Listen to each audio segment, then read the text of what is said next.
Good evening, dear little chums. We are now next coming to our official YouTube channel, English Gyan ka Adda, and we are heartily welcome to you all once again.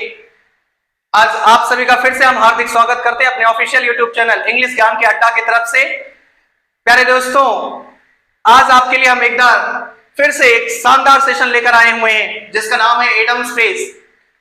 Adams phrase के बारे में आज फिर से हम कुछ जो आपके एग्जाम में आ चुके हैं एडम्स फ्रेज, उनके बारे में आज कुछ चर्चा करेंगे। आज तक आप लोगों ने देखा होगा कि एडम फ्रेज को आपको हमेशा यूट्यूब पर बता दिया जाता है, एक्सप्लेनेशन कर दिया जाता है, रटवा दिया जाता है उस तरीके से। प्यारे भाई, आज मैं उस तरीके की बात नहीं करूंगा। आज मैं आपको बात करूंगा सेंस के तरीके से कि किस तरीके से आपको कैसे सेंस बिठाना है। जरूरी तो नहीं है क्वेश्चन आ जाए, जरूरी तो नहीं जो क्वेश्चन लिखवाया जा रहा वही आ जाए। भाई क्वेश्चन तो कुछ भी आ सकता है, तो क्वेश्चन कुछ भी आ जाए तो आप उसके सेंस से आप आंसर को क्या कर दो, हिट कर दो। आज मैं उस चीज की बात करूंगा। आज आपके यूट्यूब के इतिहास में पहली बार कुछ इस तरीके से मैं आपको दिखाने चल रहा हूं। जी हाँ मेरे भाई, आज आपने सही सुना है, यूट्यूब के इतिहास में आज पहली बार आप एडम फ्रेज को सेंस के माध्यम से समझने चल रहे हैं। जी हाँ, तो चलिए आज हम स्टार्ट करते हैं अपना सेशन। जैसा कि पहला आपका लिखा हुआ है एडम फ्रेज कर्टेन लेक्चर। क्या लिखा हुआ है मेरे भाई? Curtain lecture. ध्यान से समझना, कर्टेन लेक्चर में सेंस बिठाना शुरू कर रहा हूं। मैंने कहा कर्टेन का मतलब हो गया पर्दा और लेक्चर का मतलब हो गया भाषण। तो एक सिंपल सा आपके सामने में इमेजिनेशन, क्योंकि आपको भी पता है एडम्स फ्रेज जितने भी होते हैं वो सभी के सभी इमेजिनेटिव मीनिंग देते हैं, फिगरेटिव मीनिंग देते हैं, सेंसिटिव मीनिंग देते हैं, आइडियोमेटिक मीनिंग देते हैं। सभी मीनिंग कौन देते हैं? आपके एडम्स एंड फ्रेज देते हैं। तो यहाँ पर कर्टेन लेक्चर का मतलब हो गया पर्दे के पीछे भाषण। अब पर्दे के पीछे भाषण का मतलब क्या हो गया? तो एक छोटा सा आपको कॉन्सेप्ट बताओ। मैंने कहा मान लीजिए हस्बैंड और वाइफ है शॉपिंग करने, दोनों कहां गए हैं? शॉपिंग करने के लिए। अब शॉपिंग करने के लिए जब भी जाते हैं तो आपको भी पता है कि वाइफ का जो मतलब तिकड़म होता है पसंद करे का, लड़कियों का वैसे भी आपको पता है पसंद करने का नजरिया कुछ काफी टाइम टेकन प्रोसेस होता है इन लोगों का। ज्यादातर टाइम टेकिंग लेते हैं, बहुत ज्यादा टाइम भी लेते हैं और उन चीजों को पसंद करते हैं जो काफी अट्रैक्टिव हो, बहुत ही अट्रैक्टिव।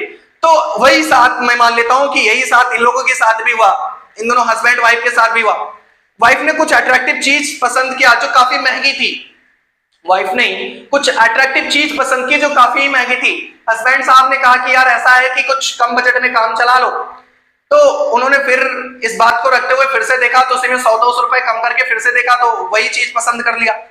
अब इतने पे हस्बैंड साहब गुस्सा हो गए कि यार मैं कह रहा हूं कुछ कम बजट में काम चला लो, तुम बार बार वही 100-150 के रेंज पे कम करवा के उसी में फिर करवा ले रहे हो। तो उन्होंने आओ ना देखा ताओ कौन खड़ा है कौन नहीं, भी दुकानदार के सामने उनको फटकार लगा दिया, डांट दिया। इस बात को वाइफ साहिबा बड़े गुस्से से सह लेती है, कहती है ठीक है अभी तो तुम डांट ले रहे हो, अभी चलो मैं घर तुम्हारा आज कांड बताती हूँ, घर पे तुम्हें आज कुटियाऊंगी मैं। तो घर पे जो जाकर उनकी वाइफ हस्बैंड को अपने डांटती है, फटकारती है, तो क्या बताओ वो बंद कमरे में जाकर तब डांट रही है। वो किसी के सामने तो नहीं डांट रही ना, जबकि वो डांटने वाला काम तो कौन कर रहा है? हस्बैंड कर रहा है कि सबके सामने डांट रहा है। लेकिन ऐसा तो वाइफ नहीं कर रही ना। वाइफ क्या करे? घर पे जाके कमरे में बंद करके तब उनको डटिया रही, बढ़िया से कुटिया रही है। इसका मतलब क्या हो गया? कर्टेन लेक्चर की किसी के सामने किसी को डांटा ना जाए, भाषण ना दिया जाए। तो क्या हो गया? Scolding by the wife. Scolding का मतलब क्या हो गया? डांट फटकार। क्या हो गया मेरे भाई? डांट फटकार। किसके द्वारा? आपकी बीवी के द्वारा। ठीक है, नेक्स्ट देखिएगा कॉल नेम। अब कॉल का मतलब हो गया बुलाना, नेम का मतलब नेम, सभी को पता है बुलाने वाला नाम। तो एक बात बताओ यार, जैसे आप लोग देखते होंगे घरों में भाई बहन, घरों में देखते होंगे भाई बहन का जब झगड़ा होता है तो बहन जो है कई सारे नाम से बुला देती है, कई सारे आइडियोमेटिक वर्ड्स आपको यूज कर देती है। वो जो आइडियोमेटिक वर्ड यूज करती है, शब्द यूज, रूट वर्ड जो यूज करती है आपके सामने, क्या वो आपका नाम रहता है ना? नहीं, वो आपका नाम नहीं रहता है। वो आपको केवल गुस्से में क्या करती है? प्यार से बुलाती है। तो वो नाम आपके लिए क्या हो गया? टू अब्यूज, अर्थात आपको क्या दे रही? खरी कोटी सुना रही, अब्यूज कर रही है। ठीक है, नेक्स्ट देखिएगा डेड लेटर। यहां पर डेड आपका नेगेटिव सेंस है। डेड कैसा सेंस है मेरे भाई? नेगेटिव सेंस है। किसी भी शब्द में डेड वर्ड आ जाए एडम फ्रेज में तो वो नेगेटिव सेंस देता है। कैसा सेंस देता है? नेगेटिव। यहां पर डेड आपका नेगेटिव सेंस हो गया लेटर। तो एक ऐसा पत्र जो अपने रिसिपेंट के पास पहुंचा ही नहीं हो, जिसके पास भेजा जा रहा हो उसके पास पहुंचा ना हो, वो दोबारा वापस आ गया तो उसे क्या कहा जाता है? Dead letter. ये बात हो गया। अगला देखिएगा chip of the old block. क्या लिखा है? Chip of the old block. तो मैंने कहा आप लोगों ने सुना होगा, जैसे अभी 2010, 11, 12 की मैं बात कर लूं तो छोटे छोटे सेलफोन्स आते थे। सेलफोन्स में आप लोग क्या करते थे? चिप लगाते थे, 2 GB 4 GB का, ऐसे आप लोग चिप लगाते थे। तो मैंने कहा चिप तो एक छोटा सा पार्ट, मैंने मान लिया एक छोटा सा पार्ट आपका क्या है, चिप है, और मैंने मान लिया ये एक छोटा पार्ट का एक बड़ा भाग है जिसका मैंने ले लिया आम का पेड़। किसका पेड़ है मेरे भाई, आम का पेड़, और इसी का ये छोटा सा भाग है, इसी का ये क्या है, एक छोटा सा भाग। तो बताओ जब ये आम का पेड़ है, इसका भाग जो हमने बाहर ये निकाला है, ये आम का होगा कि पपीता का होगा मेरे भाई, होगा तो आम का ही ना। तो मैंने कहा सरकार जैसा बाप वैसा बेटा, इसके लिए ये बेटा है और इसके लिए ये क्या है, बाप, तो जैसा बाप वैसा बेटा। तो मैंने कहा resembling the same order and habits, आप अपने पिता की तरह ही काम कर रहे हैं, अपने पिता की तरह ही आपकी सारी हरकतें हैं, तो उसे क्या कहा जाएगा, chip of the old block, जैसा बाप वैसा बेटा। नेक्स्ट देखिएगा, इन ऑल बट नेम, ध्यान से देखिएगा, इन ऑल सब कुछ है, बट नेम नाम भर का। जैसे आपकी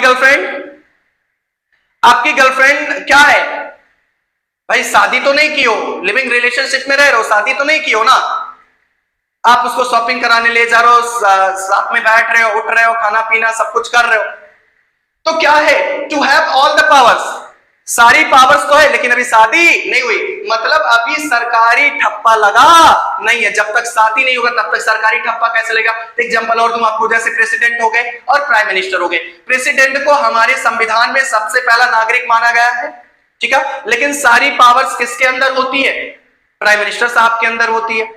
वो केवल नाम भर के हैं लेकिन सारी हरकतें कौन करता है, आपके प्राइम मिनिस्टर करते हैं, तो उनके लिए भी क्या हो जाएगा, इन ऑल बट नेम। उसी तरह आपकी गर्लफ्रेंड भी होती है, तो आपकी गर्लफ्रेंड भी क्या है, सारी पावर्स तो है लेकिन केवल क्या है, नाम भर का।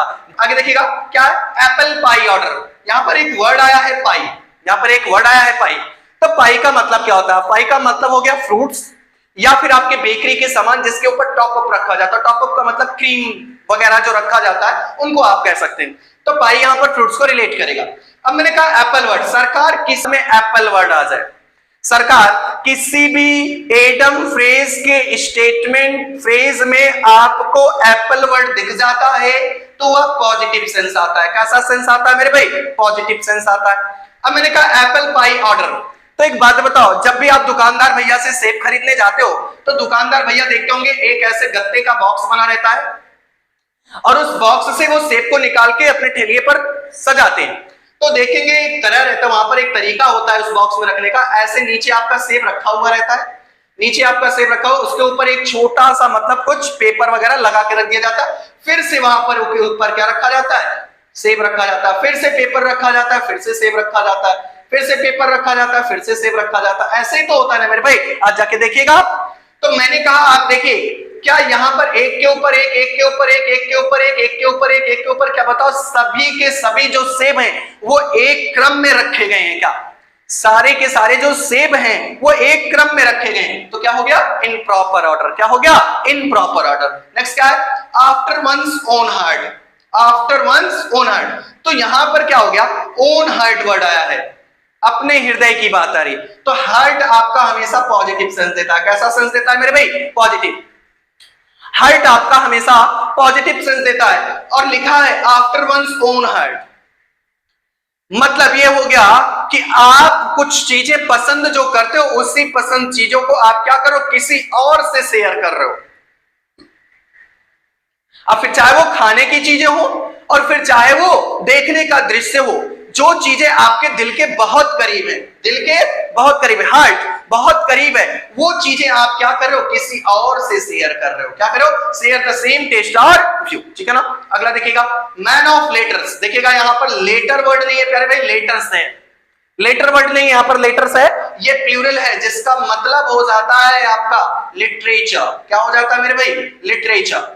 तो मैंने कहा एक ऐसा इंसान जो बहुत ही लिटरेचर मतलब बहुत ही ज्यादा उसके पास कविताओं का ज्ञान हो, बहुत सारे कहानियों का ज्ञान हो, इसका मतलब यह है कि वो एक ऐसा इंसान जो बहुत ही पढ़ा लिखा हो। कैसा हो, पढ़ा लिखा। तो क्या हो जाएगा, एडुकेटेड पर्सन। ध्यान से देखिएगा, एडुकेटेड पर्सन में बोल रहा हूं, एडुकेटेड पर्सन, ठीक है। नेक्स्ट क्या है आपका, रेड लेटर डे। ध्यान से देखिएगा, यहां पर वर्ड आया है आपका रेड। क्या वर्ड आया है मेरे भाई, रेड। तो रेड आपका पॉजिटिव भी देता है मेरे भाई और साथ ही साथ नेगेटिव भी देता है। क्या क्या देता है, पॉजिटिव भी देता है, नेगेटिव भी देता है। अब मुद्दा यह है कि सर कब पॉजिटिव देगा कब नेगेटिव, तो यार देखो ये एक तरीका है, आपको मैं बता रहा हूं क्वेश्चन हिट करने का। ये जरूरी नहीं कि हर जगह लग जाए, कुछ आपको सेंस के माध्यम जब आप कर ले जाएंगे तो आपको खुद पर खुद समझ आने लगेगा। यहां के लिए मैं बस इतना आपको बता सकता हूं कि जब भी कोई कलर, जैसे खासकर अभी रेड की बात आई और जब कलर आएंगे तो उसकी बात हम बाद में करेंगे, अभी केवल मैं रेड की बात करता हूं।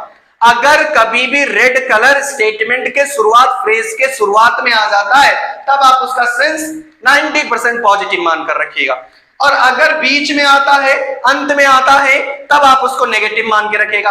अभी के लिए कहां पर आया है भैया? शुरुआत में आया, तो हम क्या मानकर चलेंगे? इसको पॉजिटिव मान के चलेंगे। अब पॉजिटिव मान के चल रहे हैं, यहां पर लिखा है लेटर डे। अब लेटर का मतलब क्या हो गया? पत्र, डे का मतलब हो गया दिन, तो लाल लेटर का दिन, लाल लेटर का दिन। तो अब धन समझिएगा कैसे मैं इसको पॉजिटिव में भी लूंगा, कैसे मैं नेगेटिव में लूंगा। तो रेड कलर आप देखते होंगे जब भी सिग्नल पर जाते होंगे, गाड़ी वगैरह आप ड्राइव करते हैं, व्हीकल्स, 4 व्हीलर 2 व्हीलर, तो आप देखेंगे सिग्नल पर रेड कलर हो जाता है तो लोगों को रुकने की अवस्था हो जाती है, रोक दिया जाता है वहां पर, तो रुकने का सेंस वहां पर नेगेटिव हो गया। जबकि आप जब किसी बंदे को प्रपोज करने जाते हैं तो आप रेड कलर का गुलाब लेकर जाते हैं, या शादी के माहौल में देख लेंगे अक्सर खासकर दुल्हन क्या पहनती है? रेड कलर के गाउन पहनते हैं, रेड कलर के लहंगा पहनते हैं। तो रेड वहां के लिए रोमांटिक सेंस है, रेड वहां के लिए क्या है आपका? Romantic sense. और रोमांटिक सेंस को हम किस में ले लिए हैं भैया? पॉजिटिव सेंस में ले लिए। किसमें सेंस में ले लिए? पॉजिटिव। तो मैंने कहा एक ऐसा दिन जो आपके लिए बहुत ही महत्वपूर्ण हो, एक ऐसा दिन जो आपके लिए बहुत महत्वपूर्ण, महत्वपूर्ण का मतलब पॉजिटिव सेंस, तो इंपॉर्टेंट क्या हो गया? जी हो गया, ठीक है, इंपॉर्टेंट है। नेक्स्ट देखिएगा, टू द लेटर। तो आप कहते हो ना टू द लेटर का मतलब, लेटर का मतलब शब्द, लेटर को हम कहां से ले लेंगे? शब्दों से ले लेंगे। अब मैंने कहा कि यार एक ऐसा इंसान है जो शब्दों के शब्दों से ही बात करता है, मतलब वो एकदम स्पष्ट शब्दों में बात करता है, फालतू का इधर उधर बात नहीं करता है। मैं लेटर से अब कर रहा हूं इसको। मैंने कहा एक ऐसा बंदा है यार जो शब्द एकदम स्पष्ट रूप से बात करता है, फालतू की इधर उधर की बात नहीं करता वो। तो इसका मतलब क्या होगा? एग्जैक्टली, मतलब साफ सुथरी बात करता है, एग्जैक्ट पॉइंट बात करता है, इधर उधर की बातें नहीं करता। नेक्स्ट देखिएगा, क्रैंक कॉल और लेटर। क्रैंक का मतलब हो गया जो एक ऐसा कॉल जो आपको परेशान करता हो, ठीक है ना, हॉस्टाइल जिसे आप बोल सकते हैं, परेशान। तो आपको भी कई सारे आजकल का देखेंगे ट्रेंड चल गया, आपको याद दिलाने के लिए, आपका अगर कोई भी सिम है, चाहे जियो का हो, फिर चाहे एयरटेल का हो, फिर किसी भी चीज का सिम हो, 3-4 दिन पहले से आपको कंपनी वाले फोन करके याद दिलाने लगते हैं, भैया कि आपका बैलेंस खत्म हो गया है, आप जल्द से जल्द रिचार्ज करा लें। उस यहां तक तो ठीक रहता है, वो ये भी पूछने लगते हैं यार कि भैया कब कराओगे। ये देखते होंगे आप लोग, वो यहां तक तो ठीक लगता है कि चलो यार आपने याद दिलाया, अच्छी बात है, इतना तो ठीक लगता है। लेकिन जब ये पूछने लगते हैं कि भैया बताओ कब रिचार्ज कराओगे, सर बताइए कब रिचार्ज कराएंगे आप, तो ये थोड़ा सा गुस्सा दिलाने वाला, हॉस्टाइल हो जाता है। तो एक ऐसा कॉल या फिर एक ऐसा लेटर जो हॉस्टाइल, जो आपको क्या करता हो? परेशान करता हो, चिड़चिड़ापन करता हो, गुस्सा दिलाता हो, इरिटेट करता हो, इस तरीके को क्या कहा जाता है? क्रैंक कॉल या क्रैंक लेटर।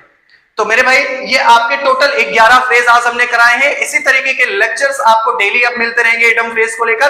तो मेरे भाई अगर आपको ये लेक्चर समझ में आया हो, अच्छा लगा हो, तो प्लीज हमारे चैनल को शेयर करिए, सब्सक्राइब करिए और लाइक करिए। Thank you.